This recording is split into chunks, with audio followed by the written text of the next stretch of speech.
Le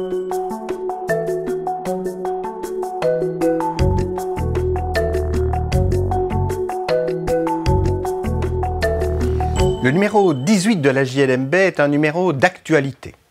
Il comprend 4 décisions dont la plus ancienne date du 1er février 2018. Il s'agit d'un arrêt de la Cour constitutionnelle qui statue dans le cadre de poursuites dirigées contre un magistrat, poursuites pénales dirigées contre un magistrat. Et cet arrêt pose que le privilège de juridiction, en ce qu'il entraîne qu'il n'y a pas de contrôle des juridictions d'instruction sur l'instruction en cours, viole les articles 10 et 11 de la Constitution. Un second arrêt de la Cour constitutionnelle du 15 mars 2018 porte, lui, sur le décret wallon qui avait ordonné un saut d'index des loyers pour l'année 2017, en réplique, en quelque sorte, à la décision de l'État fédéral qui avait imposé pareil saut d'index en matière de salaire.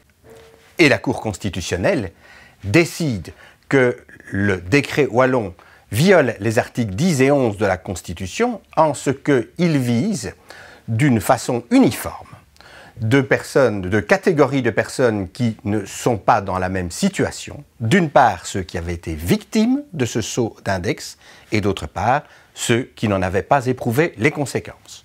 Sans d'ailleurs, ajoute la Cour constitutionnelle, qu'il y a à s'interroger sur la question de savoir si le bailleur avait, lui aussi, ou non, été victime de ce saut d'index. Nicolas Bernard examine et commente cet arrêt.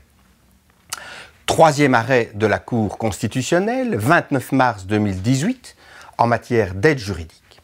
Il décide que le fait que certains barreaux aient la faculté d'inscrire obligatoirement certains avocats sur les listes de l'aide juridique de seconde ligne ne viole pas les dispositions constitutionnelles qui régissent la Belgique, ni en ce qu'il s'agirait d'un travail obligatoire, ni en ce qu'il s'agirait d'une atteinte au droit de propriété. Enfin, nous publions une décision de la Commission administrative de réglementation en matière de relations de travail du 23 février 2018 à propos d'une espèce dont vous avez certainement déjà entendu parler. Il s'agissait d'un livreur de repas à vélo qui avait saisi cette commission dans le cadre d'une demande de ruling social, c'est-à-dire une procédure non contradictoire, ce qui a son incidence évidemment sur la portée de la décision.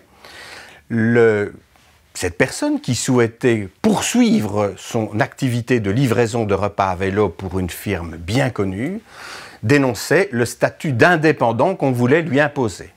La commission examine les 9 critères particuliers qui s'appliquent à la matière de transport de choses au bénéfice de tiers et les 4 critères généraux qui permettent de distinguer une relation indépendante d'une relation subordonnée pour conclure que l'on se trouve bien ici en présence d'une relation subordonnée qui devrait donc faire l'objet d'un contrat de travail. Quentin Cordier étudie cette décision et nous en livre un commentaire.